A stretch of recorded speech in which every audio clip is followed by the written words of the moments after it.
by how inspired she was. I mean, I was blown away by watching great athletes. I do my best. I do what I can, and just if I see an opening, I think it's important that I go. Alex Eala's Miami moment. Why the tennis world is paying attention. What emerged from Miami in the past day is far more than a routine tennis headline.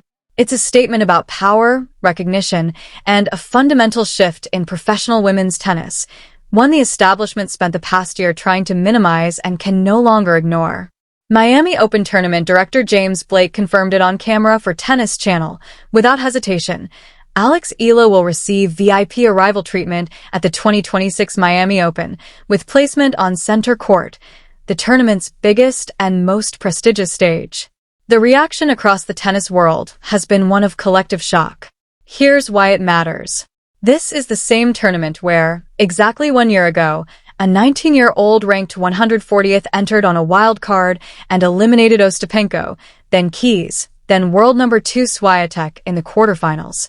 3 Grand Slam champions erased from the draw before the sport could even process what was unfolding.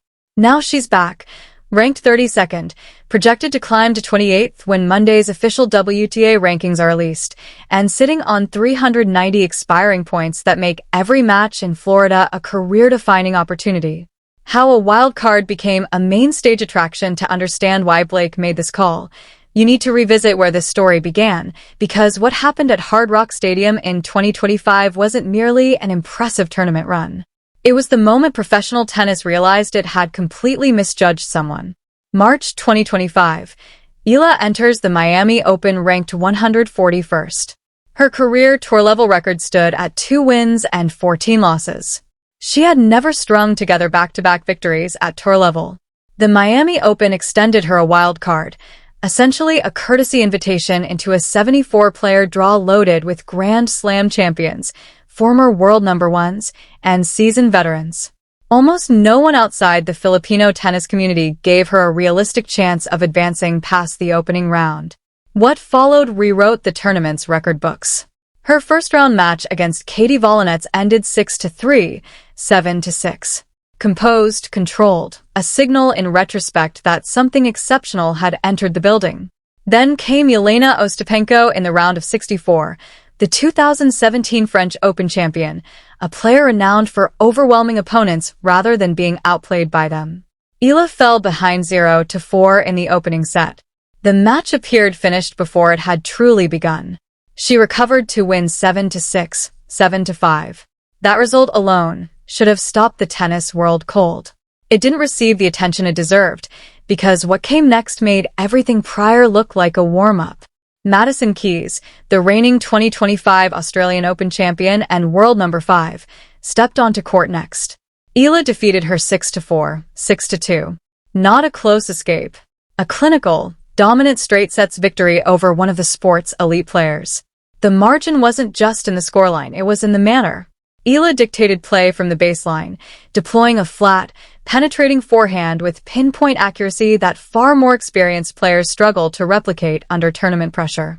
Paula Bados's injury withdrawal handed Eala a walkover into the quarterfinals, a piece of fortune that tends to get mentioned casually, but whose significance lies in what it set up.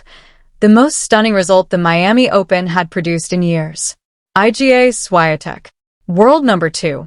5-time Grand Slam champion, entering that quarterfinal on a run of 38 consecutive victories against players ranked outside the top 50. She had lost to opponents ranked outside the top 100 on only 2 occasions in her entire career. Eala was ranked 140th. The final score, 6-2, 7-5. Eala broke serve 8 times across 10 service games. Swiatek committed 32 unforced errors, 21 of them in the opening set alone.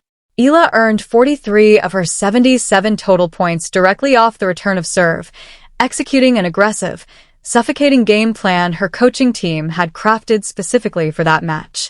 When it ended, Swiatek stood at the baseline staring at the scoreboard with an expression the sport had rarely seen on her face, pure disbelief. Eala lost the semi-final to Jessica Pegula in a grueling 3-set contest lasting 2.5 hours, 7-6, 5-7. 3-6. But by that point, the sports assumptions about her had already been permanently altered. She departed Miami with 390 ranking points, a projected leap from 140th to approximately 75th in the world, and the historic distinction of becoming the first player from the Philippines to reach a WTA 1000 semifinal and break into the top 100 in the same week. The establishment's miscalculation following Miami 2025, professional tennis faced a choice: acknowledge that a genuine force had arrived, or frame it as an anomaly, a player who caught lightning in a bottle against opponents having off days. The establishment largely chose the latter. The talking points were predictable. Swiatek was struggling with form. Keys was still finding her footing as a major champion. Ostapenko is always beatable on the right day. Badosa's withdrawal handed a free quarter-final slot. The narrative was constructed carefully, designed to reduce what happened in Miami to a string of fortunate circumstances rather than evidence of a real talent emerging at the right moment.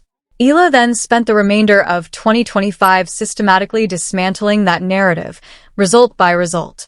She reached her first WTA Tour final at Eastbourne.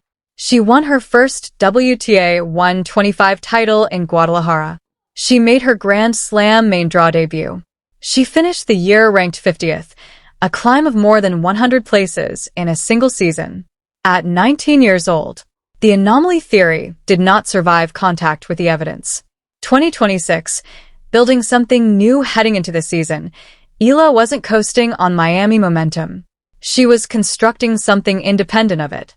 In January, she reached the semi-finals in Auckland at the WTA 250 level, a clean, efficient run that signaled she'd arrived in 2026 in stronger form than she'd ended 2025. February's Middle East swing became a showcase. Quarterfinals in Abu Dhabi. An early exit in Doha, the one blemish on an otherwise strong stretch. Then Dubai.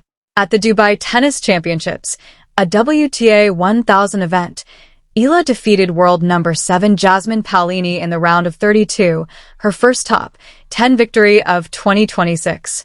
It arrived with the kind of authority that made the result feel less like an upset and more like a declaration of intent. A win over Serena Sirsti followed, setting up a quarterfinal against Coco Gauff, who won 6-0, 6-2. The loss was heavy, but the Dubai campaign pushed Eala's ranking to a career-high 30, first on February 23rd, officially making her the highest-ranked Filipino player in WTA Tour history. Then came Indian Wells, the BNP Paribas Open, the so-called fifth Grand Slam, a 96-player mandatory field, a venue that treats the sport with the reverence usually reserved for the four majors. Eala entered seeded 31st, her first seeding at an event of that magnitude. She defeated Diana Schneider in the round of 64, 7-5, 4-6, 7-5, demonstrating the resilience under pressure that has become her signature. In the round of 32, she led Coco Gauff 6-2, 2-0 when Gauff retired due to a left arm injury, an unfortunate conclusion to what had been shaping up as one of the tournament's marquee matchups. In the round of 16, she faced world number 14 Linda Noskova and fell 2-6, 0-6. A heavy defeat by any measure. But across the full Indian Wells campaign, she accumulated 120 additional ranking points and moved to 28th in the live WTA rankings, a new career high, placing her inside the top 30 of women's tennis globally. What Blake's decision actually means that is the player James Blake assessed when he made his call. Not the 2025 wildcard. Not a newcomer fortunate in the draw. A top 30 professional in peak form, carrying a global fanbase that transforms her matches into something resembling home events regardless of geography. Blake's public confirmation wasn't a scheduling formality. Read what he actually said, and the message becomes unmistakable. He referenced the lessons learned from Fanua last year when crowds were locked out of venues because demand had not been anticipated. He drew a direct line between that experience and Eala. He acknowledged openly that her international following operates at a scale the tournament's standard infrastructure was never designed to accommodate, and that placing her on center court is the only practical solution. A tournament director publicly admitting that one player has outgrown standard placement protocol is an extraordinary statement about a 20-year-old who is yet to win a WTA 1000 title. The tennis world spent 12 months building a ceiling above Eala. Blake just walked in and removed it. Everything on the line. She arrives in Miami this week with maximum stakes. The 390 points earned here last year expire when this tournament concludes. Lose early, and she could slip from the top 30 to somewhere between 50th and 60th. Reach the semi-finals again, and she holds her position. Win the title, something no Filipino player has ever achieved at a WTA 1000 event, and she enters the top 20 for the first time. The pressure this week carries is unlike anything she has previously faced. Last year, she had nothing to protect and everything to gain. Now, the mathematics cut in the opposite direction entirely. But here's what the numbers cannot fully capture about Alex Eala. This is a player who faced a 0-4 deficit against Ostapenko and didn't waver.